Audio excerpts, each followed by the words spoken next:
Hi guys, how you all. उम्मीद करता हूँ कि आप सभी घर पर बेहतर होंगे और अपना और अपने पूरे फैमिली का अच्छे से ख्याल रख रहे होंगे। फ्रेंड्स, इस कोरोना महामारी के वैश्विक दौर में जिस तरह से हम देख रहे हैं कि भारत में भी लॉकडाउन का एक लंबा समय निकल गया और फिलहाल तो इस समय सारी चीज़ें लगभग खुल चुकी हैं, लेकिन शैक्षणिक संस्थानों पर अभी भी ताला लगा हुआ है, जो आने वाले निकट भविष्य में बहुत अच्छी संभावनाएं नहीं दे रहे हैं। इसीलिए मैंने यह एक निर्णय लिया है कि अब आप लोगों को जो 3 मंथ का इंग्लिश लैंग्वेज जो क्लासेस ऑफलाइन प्रोवाइड की जा रही थी, उसे इस यूट्यूब चैनल के माध्यम से आप लोगों को ऑनलाइन देने का प्रयास करूंगा। इसके साथ साथ जो कंपटीशन की क्लासेस थी, उसको भी आने वाले दिनों में इसी चैनल के माध्यम से कंटिन्यू किया जाएगा। इसके साथ साथ दोस्तों, जो लोग भी मेरे साथ पहले से जुड़े हुए हैं उनके साथ तो मुझे बहुत सी बातें करने की ज़रूरत नहीं है, बट जो लोग भी नए जुड़ेंगे उनके लिए मैं कहना चाहूँगा कि फ़िलहाल इस चैनल के थ्रू इंग्लिश को सीखने से पहले आपको मेरी 2-3 बातों पे बहुत अच्छे से ध्यान देना होगा। फर्स्ट थिंग कि इस वीडियो के साथ लास्ट तक बने रहिए और लास्ट में ही आप ये निर्णय लीजिए कि क्या इस चैनल के माध्यम से आप घर बैठे आराम से इंग्लिश लैंग्वेज को सीख सकते हैं या नहीं। दूसरी चीज़, जिस तरह से हम लोग देखते हैं कि इंग्लिश सीखने की जो हमारा क्रम होता है उसमें हम ग्रामर, ट्रांसलेशन और तमाम तरह के वोकैब को याद करने के लिए बहुत परेशान रहते हैं। हम लगातार किताबों के साथ जुड़े रहते हैं, न जाने कितनी तरह से रूल्स याद करते हैं। तो मैं आपको बताना चाहूँगा कि हम लोग एक बहुत ही न्यू मेथड के साथ यहाँ पर इंग्लिश को सीखने का प्रयास करेंगे, जहाँ पर किसी भी तरह से आपको मैं गारंटी देता हूँ कि चीज़ों को आपको याद नहीं करना पड़ेगा। हम लोग अपने एक कॉमन थिंकिंग बेस पर अपनी भाषा में किस तरह से इंग्लिश को एडॉप्ट करेंगे, वो आप धीरे धीरे मेरे साथ रहकर सीखेंगे। लेकिन अगर आप वास्तव में घर बैठ करके इस वीडियो के माध्यम से इंग्लिश सीखने के लिए इंटरेस्टेड हैं, तो आपको 2-3 चीज़ों पर ध्यान देना होगा। फर्स्ट थिंग कि जब भी आप मेरा वीडियो देखने बैठे तो आपके पास एक कॉपी और पेन होनी चाहिए, ताकि आपको मैं यहाँ से जो भी चीज़ें पढ़ाऊँ उसको आप घर पर रह करके अपना एक अच्छा सा नोट्स तैयार कर लें, जिससे इनकेस फ्यूचर में कभी आपको कोई प्रॉब्लम होती है तो आप वहाँ से अपना रिकॉल कर सकते हैं। चलिए अब हम लोग क्लास की तरफ आते हैं। तो फ्रेंड्स, अभी तक आप लोगों ने जहाँ कहीं भी जितनी भी इंग्लिश पढ़ी होगी या सीखा होगा, तो आप लोगों को बताया जाता है कि इंग्लिश लैंग्वेज में बहुत तरह तरह के डायलॉग होते हैं, ठीक है। तो मैं आपको यहाँ पर बताता हूँ कि इंग्लिश में सिर्फ और सिर्फ आपको 2 तरह के डायलॉग को समझने की ज़रूरत है। जिस दिन आप उस 2 तरह के डायलॉग को समझ गए, आप समझिए कि आपकी पूरी इंग्लिश खत्म हो गई, ठीक है। तो वो डायलॉग क्या है, मैं आपको यहाँ से भी कुछ बोलूँगा सेंटेंसेस, उसको आप ध्यान से सुनिएगा और उसके बाद मैं उसमें कुछ पूछूंगा, जिससे आप मेरे साथ जुड़े रह करके बोलने का प्रयास करिएगा। जैसे मान लीजिए अगर मैं आपसे कहूँ कि मैं पढ़ा रहा हूँ, तो अब आप मुझे बताइए कि क्या इस सेंटेंस में कोई काम चल रहा है। सोचिए, बोलिए।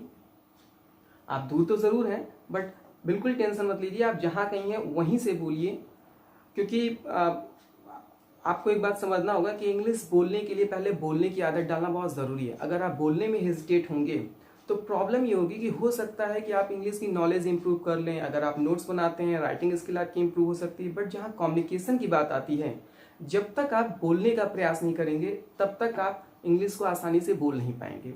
हमेशा कहा जाता है स्पीकिंग कम्स बाय स्पीकिंग, बोलने से ही बोलना आता है। चलिए मैं वापस आता हूँ अपने सेंटेंस की तरफ कि मैं पढ़ा रहा हूँ।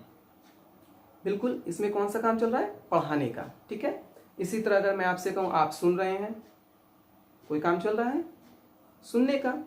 या मैं आपसे कहूँ कि मेरा फ्रेंड मैदान में क्रिकेट खेल रहा है, कौन सा काम चल रहा है, खेलने का, ठीक है। अगर मैं आपसे कहूँ कि आप टीवी देख रहे हैं, बिल्कुल देखने का काम चल रहा है, ठीक है।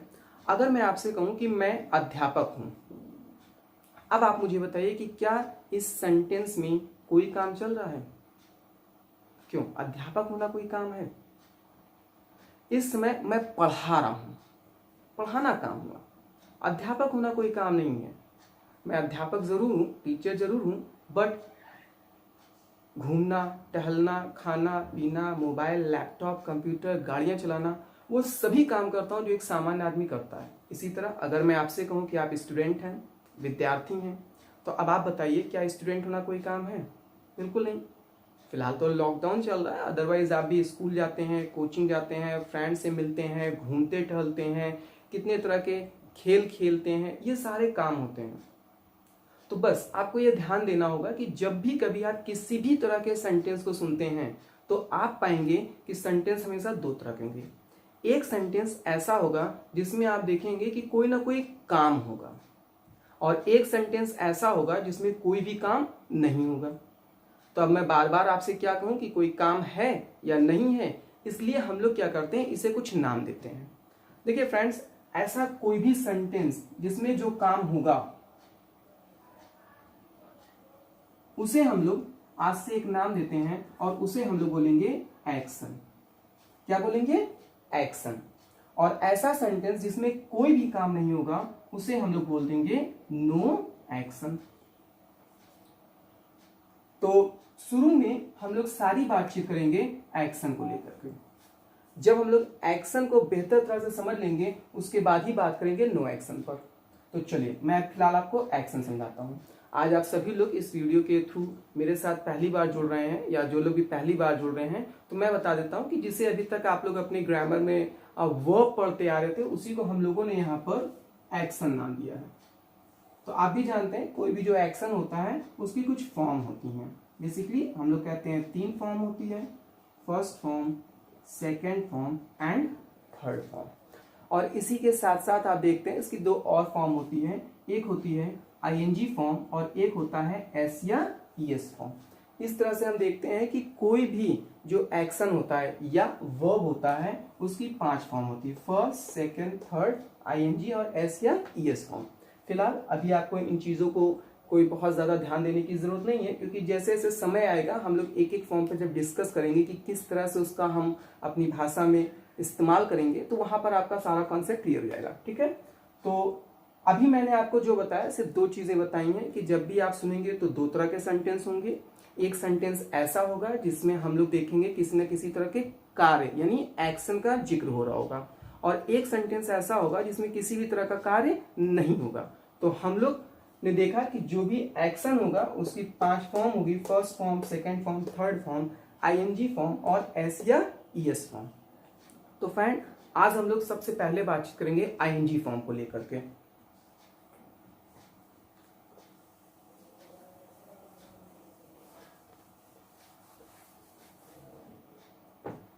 चलिए देखते हैं हम लोग कि इस आईएनजी फॉर्म का हम लोग किस तरह से इस्तेमाल करते हैं।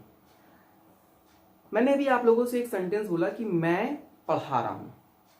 अब आप एक काम करिए, मेरे सेंटेंस पे ध्यान ना दीजिए और बल्कि मेरी एक्टिविटीज पे ध्यान दीजिए, और आप मुझे बताइए कि इस समय मैं क्या कर रहा हूं। मेरे पढ़ाने का काम चल रहा है, या मैं कहूं कि मैं पढ़ा रहा हूं, या मैं आपसे कह सकता हूं कि मेरे पढ़ाने का काम जारी है। अब अगर आप ध्यान देंगे तो आपने देखा मैंने हिंदी में 3 सेंटेंस का प्रयोग किया, 3 वाक्य बोले, मैं पढ़ा रहा हूं, मेरे पढ़ाने का काम चल रहा है, या मेरे पढ़ाने का काम जारी है। अब आप मुझे बताइए कि क्या ये तीनों ही सेंटेंस हमें एक ही बात नहीं बता रहे हैं? बिल्कुल। तो चलिए इस सेंटेंस पे एक बार फिर से ध्यान देते हैं, मैं पढ़ा रहा हूं। यहां पर एक्शन क्या है? पढ़ाना। और पढ़ाने को इंग्लिश में क्या बोलते हैं? पता होगा आप लोग को, पढ़ाने को इंग्लिश में क्या बोलते हैं?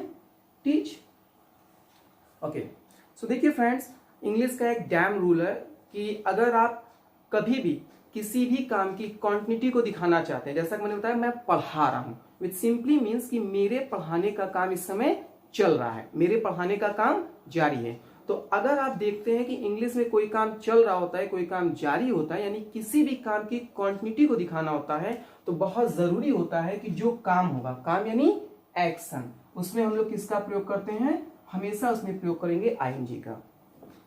इसीलिए आप देखते हैं कि जब आप टेंस पढ़ रहे होते हैं, उसके रूल याद कर रहे होते हैं, तो आप लोगों ने भी देखा होगा कॉन्टिन्यूअस टेंस की बात आप करते हैं। अच्छा, कॉन्टिन्यूअस टेंस के लिए आप बहुत ज्यादा जब फोकस होते हैं तो आप भी पहचान बुला लेते हैं, रहा है, रही है, रहे हैं, तमाम तरह से। तो फिलहाल मैं उन चीज़ों को बहुत ज़्यादा डिस्कस नहीं करना चाहता हूँ, बट अगर आपने कभी थोड़ा सा भी ध्यान दिया होता कि कॉन्टिन्यूअस का मतलब ही क्या होता है। कॉन्टिन्यूअस, जो चीज़ चल रहा हो, जारी हो, यानी कि अगर किसी भी चीज़ की क्वांटिटी को आपको कभी भी शो करना होगा तो इंग्लिश में आपको फोकस किस बात पे करना है? इसी आईएनजी पर। जो काम होगा उस काम में हम लोग क्या करेंगे? आईएनजी का प्रयोग कर लेंगे और उस काम की क्वांटिटी हो जाएगी। ठीक है, अब हमको दूसरी चीज क्या ध्यान देना है कि इस काम को कर कौन रहा है? तो मैंने अभी आपको होता है कि मैं पढ़ा रहा हूं। अब आप जानते हैं मैं को क्या बोलते हैं, बिल्कुल क्या बोलते हैं, आई। हाँ, तो जनरली क्या होता है आप देखते हैं लोग बोल देते हैं आई, बट ध्यान रखिएगा इट्स रॉन्ग प्रोनाउंसिएशन। कभी भी हम इसे आई नहीं पढ़ते हैं, हम इसे पढ़ते हैं आई। क्या पढ़ेंगे, आई। वैसे मैं आगे की क्लासेस में आपको वर्ड्स के सही प्रोनाउंसिएशन के लिए पूरी एक्सरसाइज करवाऊंगा, बट फिलहाल हम लोगों के सामने जो छोटी छोटी चीजें आती रहेंगी उसको मैं आपको बताता चलूंगा। तो ध्यान रखिएगा कि कभी भी अगर हम किसी भी इंग्लिश के वर्ड का प्रोनाउंसिएट कर रहे हैं और वहां पर ई या बड़ी ई की कोई साउंड आती है, तो हम लोग अगर ई या बड़ी की साउंड लेते हैं इट्स रॉन्ग। हमेशा वहां पे हमको प्रयोग करना होता है किसका साउंड, या का। फॉर एग्जाम्पल अभी जैसे मैंने आपको बताया कि that is not I, that is I. इसी तरह अगर हम बात करते हैं TRY, it's not try, it's try. या मैं आपसे कहूं CRY, it's not cry, it's cry. Okay, तो चलिए आगे बढ़ते हैं। तो मैंने भी आपको बताया कि अगर मैं इस काम को कर रहा हूं तो मैंने अपने आप के लिए किसका प्रयोग कर लिया, आई का। और अगर आई कभी भी किसी भी काम को करता है तो उसके साथ हमेशा एक खास वर्ड आता है, दैट इज एम। तो अब आपका पूरा सेंटेंस क्या हो गया, आई एम टीचिंग। अब आप इसका हिंदी मत बनाइए कि मैं पढ़ा रहा हूं या मेरे पढ़ाने का काम जारी है या मेरे पढ़ाने का काम चल रहा है। आप देखिए हम लोग यहाँ पर कोई भी चीज सीखेंगे तो आप कभी भी मत सोचिए कि इंग्लिश में सीखने के बाद हम उसको हिंदी में ले जाने का प्रयास करें। हम लोग क्या करेंगे, एक ऐसी नेचुरल सेंस डेवलप करेंगे जिसके थ्रू चीजों को इंग्लिश में ही सोचें, इंग्लिश में ही समझें और उसको इंग्लिश में ही डिलीवर कर दें। ठीक है, तो अब आपको यहाँ पे बात समझ में आ जा रहा होगा कि जो भी काम में आईएनजी लगा विच मीन्स कि उस काम की क्वांटिटी चल रही है, मैंने उस काम को अपने आप से लिंक कर दिया, दैट्स मीन कि मैं उस काम को कर रहा हूं। चलिए कुछ और एग्जांपल्स इसको क्लियर कर लेते हैं। आपने नोटिस किया होगा इतनी देर से मैं बोल रहा हूं, यानी मेरे बोलने का काम चल रहा है। बोलने को क्या बोलेंगे इंग्लिश में, वेरी गुड, स्पीक। मेरे साथ बोलते रहिए, स्पीक। ओके, और काम चल रहा है, जारी है, इसलिए किसका प्रयोग करेंगे, आईएनजी का। तो पूरा क्या हो जाएगा, स्पीकिंग। फिर से बोलिए एक बार, स्पीकिंग। ओके, कौन कर रहा है इस काम को, मैं कर रहा हूं। अपने लिए किसका प्रयोग कर देंगे, आई का। और अभी मैंने बताया कि आई के साथ हमेशा हम किसका प्रयोग करते हैं, एम का। तो अब ये क्या हो जाएगा, I am speaking. Very good, एक बार और बोल दीजिए, आई एम स्पीकिंग। जो लोग भी नहीं बोल रहे हैं वो ध्यान रखिएगा कि नॉलेज इंप्रूव कर रहे हैं आप, लेकिन अगर आपको कम्युनिकेशन करना है तो मेरे साथ बोलना ही होगा। एक बार फिर से बोल दीजिए, I am speaking. Very good. इसी तरह अगर आपने ध्यान दिया तो मैं लिख रहा हूं, ओ मैं इसको साफ भी तो कर रहा था, कोई चीज साफ करना, क्लीन। चलिए, और रब का भी प्रयोग आप कर सकते हैं, बट मैं एक जनरल ले लेता हूं वर्ड क्लीन। अगर आपको लगता है कि इस समय मैं साफ कर रहा हूं तो क्या हो जाएगा, आईएनजी लगाएंगे, क्या हो जाएगा, क्लीनिंग। कौन कर रहा है, मैं कर रहा हूं, आई का प्रयोग कर लेंगे और इसके साथ क्या हो जाएगा, एम। तो क्या हो जाएगा, आई एम क्लीनिंग। या इसी तरह अगर आपने देखा कि मैं लिख रहा हूं, लिखना, राइट। अब अगर मुझे पूरी बात एक्सप्रेस करना हुआ कि इस समय मैं लिख रहा हूं, या मैं कहूं कि मेरे लिखने का काम चल रहा है, मेरे लिखने का काम जारी है, तो पूरा क्या हो जाएगा, आई एम राइटिंग। ओके, फिर से एक बार बोल दीजिए, I am writing. Okay, very good. देखिए फ्रेंड्स, अभी जैसे मैंने आपको बताया टीचिंग, स्पीकिंग, राइटिंग, क्लीनिंग, ये कुछ काम के एग्जाम्पल हुए। ऐसे आप कितने काम बोल सकते हैं। इसलिए मैं आपको अब एक छोटा सा फॉर्मूला देता हूं। इस फॉर्मूले के थ्रू आप इन्फिनिट सेंटेंसेस को बोल सकते हैं। सिर्फ आपको थोड़े से अपने सोचने के तरीके को बदलना होगा। कैसे, मैं भी बताता हूं। चलिए पहले हम लोग फॉर्मूले को देख लेते हैं।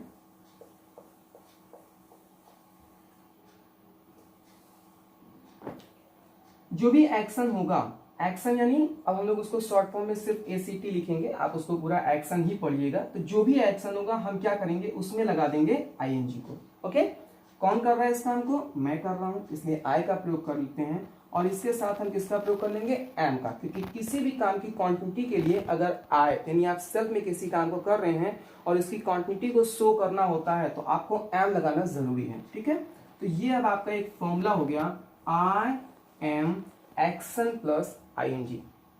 अब आप इसे अपने लैंग्वेज में कैसे यूज करेंगे। कोई भी चीज हम इंग्लिश में पढ़ेंगे यहाँ पर तो हमको दो चीजें जानना बहुत जरूरी है। फर्स्ट थिंग कि हम किसी भी सेंटेंस का प्रयोग क्यों कर रहे हैं, विच मीन्स कि किस सेंस में कर रहे हैं। अगर हम इस तरह के सेंटेंस बोलते हैं तो उसका क्या माने एक अर्थ निकलता है। दूसरी चीज कि हम उसका प्रयोग करेंगे कब। अगर हम ये दो चीज समझ लेते हैं तो हमारे लिए इस इंग्लिश लैंग्वेज को सीखना और उसको नेचुरली बोलना बहुत आसान हो जाता है। ठीक है, तो अभी मैंने आपको ये सी बताया कि आप इस सेंटेंस का प्रयोग किस सेंस में करेंगे। दूसरी चीज कब करेंगे, चलिए इसे देख लेते हैं। कभी भी अगर आप किसी काम को कर रहे हैं तो आप जरूर महसूस करिए कि इस समय मैं इस काम को कर रहा हूं और उसी समय आप इस फॉर्मूले के थ्रू उस बात को बोलने का प्रयास करिए। जैसे सपोज करिए इस समय आप वीडियो देख रहे हैं, कोई चीज देखना, वॉच, क्या देख रहे हैं, वीडियो देख रहे हैं, मेरा ही वीडियो देख रहे हैं। ठीक है, वॉच वीडियो। तो अब आपको ये महसूस करना होगा कि इस समय आपके वीडियो देखने का काम चल रहा है। ठीक है, ये काम जारी है। तो आपको अपने लिए आई का प्रयोग करना है। आई के साथ किसी काम की क्वांटिटी को शो करने के लिए हमेशा हम एम का प्रयोग करेंगे और क्योंकि ये काम चल रहा है, जारी है, इसलिए आपको ING लगाना बहुत जरूरी है। इसे मिस मत करिएगा, नहीं सब गड़बड़ हो जाएगा। तो पूरा सेंटेंस अब आपका क्या बनेगा, आई एम वॉचिंग वीडियो। ठीक है, फिर से आप बोल दीजिए, I am watching video. Very good. ठीक है, या आप ऐसे भी कह सकते हैं कि आप क्या कर रहे हैं, इंग्लिश सीख रहे हैं। क्या सीख रहे हैं, सीखना, लर्न, और सीख क्या रहे हैं, इंग्लिश। आप अपने आप के लिए किसका प्रयोग करेंगे, आई का, और इसके साथ हम किसका प्रयोग कर लेते हैं, एम का। तो अब आपका पूरा सेंटेंस यहां पर हम ING लगाकर क्वांटिटी के सेंस को एक्सप्रेस कर देंगे। तो पूरा सेंटेंस क्या देगा, आई एम लर्निंग इंग्लिश। अब आप सपोज करिए कि अगर इस समय आप फील्ड में हैं और आप दौड़ रहे हैं, यानी आपके दौड़ने का काम चल रहा है, तो पूरा सेंटेंस आप क्या बोलेंगे, वेरी गुड, बोलिए एक बार अपने से प्रयास करिए, I am running. Very good, एक बार और बोल दीजिए, आई एम रनिंग। ठीक है, अब आप हो सकता है घर से बाहर निकलें। अगर आप किसी समय घर से बाहर निकले हैं और आप बाइक चला रहे हैं, कोई चीज चलाने के लिए देखिए यही प्रॉब्लम होती है। अगर आप कभी भी वर्ड मीनिंग यानी शब्दार्थ के हिसाब से याद करते हैं तो आप क्या करते हो कि इंग्लिश का कोई भी वर्ड होता है उसके एक या दो आप हिंदी अर्थ याद कर लेते हैं। लेकिन कभी भी ऐसा नहीं होता है कि जब आप नेचुरल इंग्लिश बोलें तो उस इंग्लिश के एक वर्ड का एक या दो जो आपने याद किया है उसी तरह से। फॉर एग्जाम्पल अभी मैंने आपको बताया टीच। अब अगर मैं आपसे पूछता हूं कि टीच का मतलब क्या होता है तो आप तुरंत ही बता देंगे पढ़ाना, लेकिन ऐसा नहीं है। Teach means when someone make you learn something, that is teach. ठीक है, जैसे अगर मान लीजिए आपके घर में आपकी मम्मी आपको खाना बनाना सिखा रही हैं तो वो भी क्या होता है, टीच ही होता है। लेकिन कभी भी आपने टीच का मतलब सिखाने के सेंस में नहीं सोचा। आपने हमेशा टीच शब्द आपके दिमाग में आते ही, आपके जुबान पे आते ही बस एक ही बात आता है कि टीच का मतलब होता है पढ़ाना। तो कहीं पर भी अगर आपको कोई कुछ भी सिखाता है वहां आप टीच का प्रयोग कर सकते हैं। ठीक है, जैसे अगर मान ली मैंने कहा कि मम्मी अभी आपको सिखा रही हैं तो सी इज टीचिंग। ठीक है, उसमें हम लोग बाद में बात कर लेंगे। फिलहाल मैं आपको टीच के बारे में बताता हूं। तो मैंने भी आपको ये बताया कि चलाना। फ्रेंड्स, जब चलाने की बात आती है तो हमको ये देखना पड़ेगा कि चलाना क्या है, क्योंकि अगर हम बाइसिकल या बाइक चला रहे होते हैं तो वहाँ राइड का प्रयोग करते हैं, कार चला रहे होते हैं तो ड्राइव का प्रयोग करते हैं, कंप्यूटर चला रहे होते हैं तो ऑपरेट का प्रयोग करते हैं, मोबाइल चला रहे होते हैं तो यूज़ का प्रयोग करते हैं। इसी तरह हम कोई बिजनेस, इंस्टीट्यूट, फैमिली चला रहे होते हैं तो रन का प्रयोग करते हैं, या अगर हम नाव चला रहे होते हैं तो वहाँ एक वर्ड का प्रयोग करते हैं, सेल होता है। ठीक है, सेल का मतलब नाव चलाना, जिसे आप नाव खेदना भी बोलते हैं। इसी तरह अगर आप प्लेन चला रहे होते हैं तो आप फ्लाई का प्रयोग करते हैं। तो आप अगर कभी भी ये सोचो कि हम किसी भी इंग्लिश के वर्ड का हिंदी जान ले या हिंदी के वर्ड का इंग्लिश जान ले, तो आप इस तरह से इंग्लिश के नेचुरल सेंस को कभी भी पिकअप नहीं कर सकते हैं। तो इसके लिए ज़रूरी है कि हम धीरे धीरे ये नेचुरल सेंस जो होता है उसे बिल्ड करते चलेंगे। ठीक है, तो वापस आ जाते हैं। मैंने भी आपसे बताया कि अगर आप बाहर निकल रहे हैं और आप बाइक चला रहे हैं, तो आप क्या बोलेंगे? बाइक चलाना अभी मैंने आपको बताया।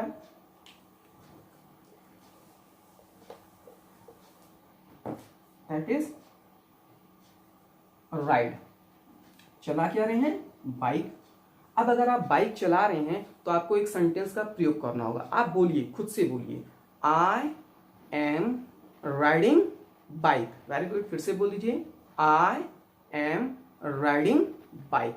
ऐसे आप कोई भी काम कर रहे हैं, आपको किसी भी वर्ड को बोलने के लिए कभी ये मत सोचिए कि जनरली ऐसा होता है कि लोग क्या कहते हैं कि मेरी वोकैब वीक है, या लोग क्या बोलते हैं कि मुझे ये चीज़ नहीं आता। उसमें प्रॉब्लम ये है कि आपने कभी उसे सोचने का प्रयास नहीं किया। और अगर आप सोचते हो कि सारी चीज़ें आप किताबों से याद करके सीख लेंगे, तो ऐसा कभी भी संभव नहीं है। किताब से याद की हुई जितनी भी चीज़ें होती हैं उसे आप भूलेंगे ज़रूर, लेकिन अगर आप अपनी एक्टिविटीज़ को, अपने आसपास के चीज़ों को ऑब्जर्व करना शुरू कर दिया और आप अपनी ही डेली जो एक्टिविटीज़ होती है या आपकी जो बोलने की शैली है उसमें से छोटी छोटी चीज़ों को अगर आपने ये समझने का प्रयास करना शुरू कर दिया कि इसे इंग्लिश में कैसे बोलेंगे, इस चीज़ के लिए हम इंग्लिश में किस तरह के सेंटेंस या वर्ड का प्रयोग करेंगे, तो आपको कभी चीज़ों को रटने की जरूरत नहीं होगी। और डेली की क्लास में उम्मीद करता हूँ अब आप इस फर्स्ट वीडियो के बाद जो है मेरे साथ डेली जुड़े रहेंगे, तो डेली की क्लास में हम लोग लगातार यही प्रयास करेंगे कि किस तरह से हम अपने जो एक हिंदी में बोलने की शैली है, जो सोचने और समझने की हमारी एक तरीके हैं, उसके माध्यम से हम अपने आप को धीरे धीरे किस तरह से इंग्लिश में एडॉप्ट करना शुरू कर दें। ठीक है, तो यहाँ जैसे मैं बात कर रहा था कि बाइक चलाने की बात होती है तो राइड बाइक आपने प्रयोग किया। इसी तरह भी आप सपोज करिए कि इस समय आप किचन में हैं और आप बना रहे हैं। क्या बना रहे हैं? कुछ भी बना सकते हैं। बनाने के लिए हम मेक वर्ड ले लेते हैं, आप कुक का भी प्रयोग कर सकते हैं। ठीक है, चलिए मान लेते हैं आप लंच बना रहे हैं, तो ये आपका क्या हो गया? आपका एक एक्शन हो गया। अब आपको लगता है कि आप बना रहे हैं, यानी आपके बनाने का काम चल रहा है, तो ये पूरा सेंटेंस क्या हो जाएगा?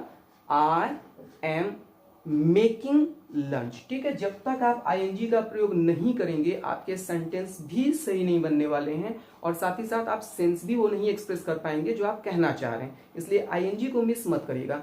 यही वो छोटी छोटी चीज़ें हैं जो अभी आपको लग रहा है कि हो सकता है हमको आता हो या बहुत इजी चीज़ें हैं, बट जब आप आने वाले समय में देखेंगे तो आप अच्छी अच्छी इंग्लिश बोलने के बावजूद छोटी छोटी चीज़ों को मिस कर देते हैं। तो इन चीज़ों पर ध्यान देने की ज़रूरत है। ठीक है, अगर आप इसी तरह डिनर बना रहे हैं तो आप यहाँ पर क्या कर सकते हैं? I am making dinner. Okay, चलिए अब हम लोग देखते हैं कुछ और चीज़ों को। अब मैं आपको ये समझाने का प्रयास करता हूँ या कि आप किस तरह से अपने ही एक्टिविटीज़ में रह करके छोटी छोटी चीज़ों को, आई मीन एक्शन को नोटिस करना शुरू करें। देखिए, आपको अपने आसपास देखना होगा। जनरली क्या होता है, जैसे मान लीजिए मैंने आपको यहाँ पर एक एक्शन दिया, मेक लंच। ओके, अब आप क्या करते हो? आपको ये मेजर एक्शन तो दिख जाता है कि खाना बन रहा है, कोई भी बना रहा है, मैं बना रहा हूँ या कोई और बना रहा है, लेकिन क्या आपने नोटिस किया कि खाना बनाने के दौरान किचन में ऐसे बहुत से काम हो रहे होंगे, जैसे कोई बर्तन धुल रहा होगा, बर्तन धुलना, वॉश डिशेस, या आपने देखा होगा सब्जियां काटी जा रही होंगी, यानी सब्जी काटने का काम हो रहा होगा, चॉप वेजिटेबल, या आप देख रहे होंगे कि हो सकता है कुछ छीला जा रहा हो, आलू या प्याज छीला जा रहा हो। छीलने के लिए किसका प्रयोग करते हैं? पील। आलू अगर छील रहे हैं तो आप आगे पोटैटो लगा दीजिए। ठीक है, तो पील पोटैटो। या आप देख रहे हो सकता है किचन को साफ किया जा रहा हो, साफ करना, क्लीन। साफ क्या किया जा रहा है? किचन, तो आप वहां पर क्या है? क्लीन किचन का प्रयोग कर देंगे। तो इस तरह से आप नोटिस करेंगे कि आप ही के आसपास इतने तरह के कार्य होते रहते हैं जिसे आप कभी भी ये नहीं सोचते कि इसे हम इंग्लिश में कैसे बोल सकते हैं। तो आपको निश्चित रूप से अब अपने सोचने के तरीके को बदलना होगा और अपने आसपास होने वाले सभी प्रमुख जो भी कार्य हो रहे होंगे उसको ऑब्जर्व करने की कोशिश करना होगा। आपने नोटिस किया? हाँ, कुछ कर रहा हूँ, क्या कर रहा हूँ? बिल्कुल, आपको देखते ही किसी भी काम को समझने की कोशिश करना होगा कि ये इंग्लिश में क्या होता है। चलिए, इंग्लिश में नहीं पता, आप हिंदी में बता दीजिए। ठीक है, क्या कर रहे हैं? हाँ, खुजली कर रहे हैं, खुजली करना, इच। अब अगर आपको लगता है कि ये काम चल रहा है तो आपको क्या करना है? आईएनजी। ठीक है, अभी आपको ज्यादा आगे भागने की जरूरत नहीं है। जैसे जैसे मैं आपको धीरे धीरे अपने साथ लेके चल रहा हूं आप वैसे ही चलिए। और अब आप देखिए कि आपने थोड़ा सा एक्शन बनाना सीखा, इसको अपने आप लिंक करके एक सेंटेंस में बोलने का प्रयास किया। इससे दो फायदे होंगे। फर्स्ट थिंग कि पहले आपके सोचने के तरीके को मैं धीरे धीरे बदलने का प्रयास करूंगा कि आप अपने डेली की एक्टिविटीज और अपनी भाषा शैली से ही, हिंदी की ही भाषा शैली से आप किस तरह से ट्रांसफॉर्म कर सकें इंग्लिश की तरफ। दूसरी चीज क्या है कि आप जब छोटे छोटे सेंटेंस बोलना शुरू करते हैं तो आपका थोड़ा सा कॉन्फिडेंट बिल्डअप होता है, आपका जो हेजिटेशन होता है उसे रिमूव करना होता है। और कभी भी ये मत सोचिएगा कि जब आप एक लंबी इंग्लिश बोलते हैं, घंटे, 1.5 घंटे, 2 घंटे की आप कंटिन्यू स्पीच भी देते हैं, तो आप वो काम अचानक से कर लेंगे। हमेशा आपको एक के बाद दूसरा, दूसरे के बाद तीसरा, तीसरे के बाद चौथे सेंटेंस ही बोलना होता है।